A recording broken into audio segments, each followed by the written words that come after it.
안녕하세요. 뉴스 인사이트입니다. 여러분, 요즘 연예계가 심상치 않습니다. 박나래에 이어 이제는 싸이까지 의료법 위반 의혹으로 꼬리에 꼬리를 물고 있는데요. 화려한 스포트라이트 뒤에 감춰진 연예인들의 의료 리스크.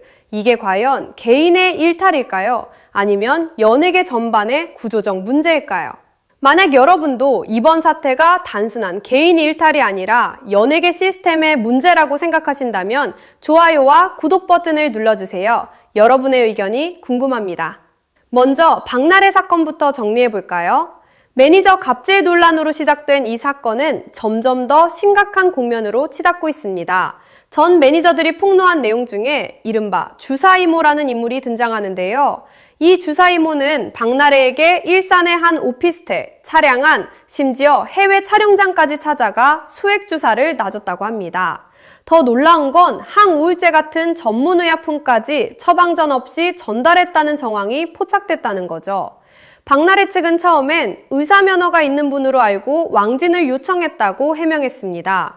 하지만 대한의사협회가 직접 회원 명단을 조회한 결과 이 주사이모는 국내 의사 면허가 없는 것으로 확인됐습니다. 여기서 핵심은 이겁니다. 의료법상 의료인이 아닌 사람이 의료행위를 하면 5년 이하 징역이나 5천만 원 이하 벌금에 처해집니다.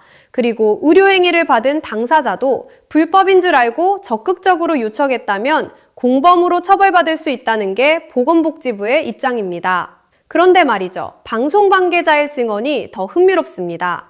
박나래는 술을 즐겨 마셨고 방송 스케줄이 밀려드는 상황에서 술로 스트레스를 풀고 해독을 위해 주사이모를 찾아 수액을 맞고 녹화하는 악순환이 이어졌다는 거죠.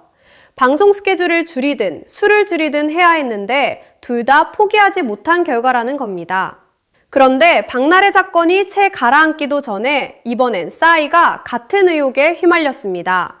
지난 12월 4일 서울 서대문 경찰서가 싸이 소속사 피네이션의 사무실과 차량을 압수수색했습니다. 싸이는 2022년부터 최근까지 서울의 한 대학병원에서 대면 진료 없이 향정신성 의약품인 자낙스와 스틸록스를 처방받고 매니저를 통해 대리 수령한 혐의를 받고 있습니다.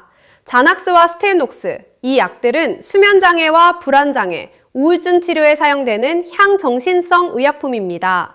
의존성과 중독성이 높아서 반드시 대면 진료를 통해 환자 본인에게 직접 처방하고 교부해야 합니다.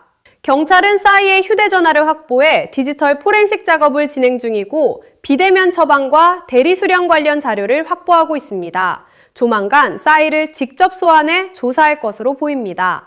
피네이션 측은 전문 의약품인 수면제를 대리 수령한 점은 명백한 과오이자 불찰이라고 사과했습니다.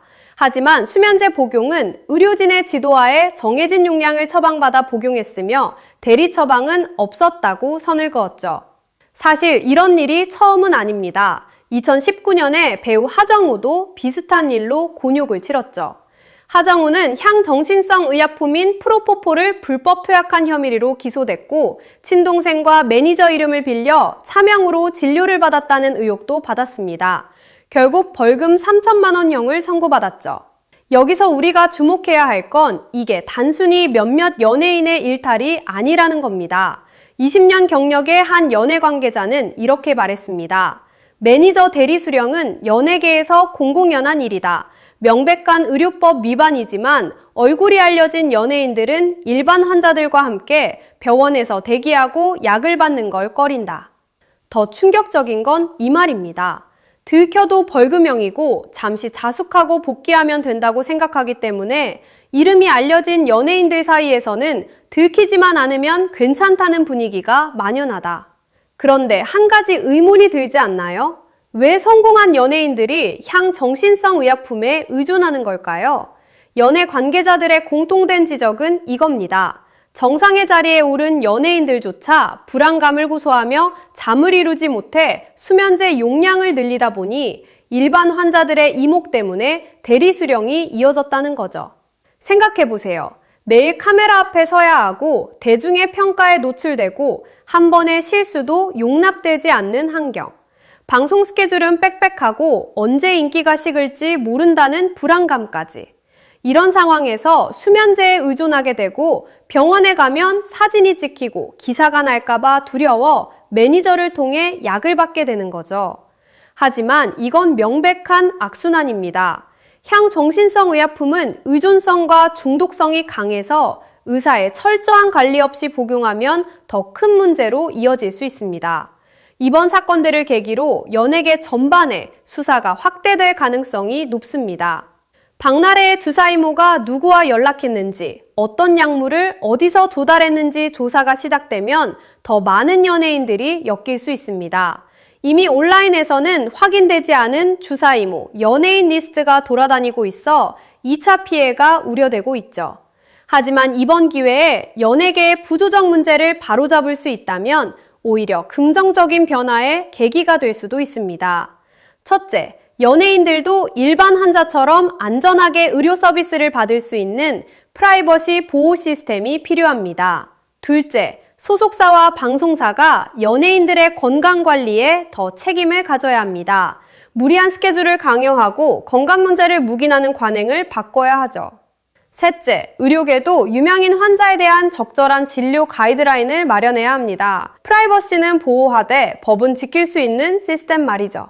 결국 이번 사건은 우리 사회가 연예인을 어떻게 대하는지, 그들의 건강과 안전을 어떻게 보호할지에 대한 근본적인 질문을 던집니다. 화려한 무대 뒤에는 불안과 스트레스에 시달리는 사람들이 있습니다. 그들도 건강하게 진료받을 권리가 있고 동시에 법을 지켜야 할 의무도 있죠. 법은 모두에게 평등해야 합니다.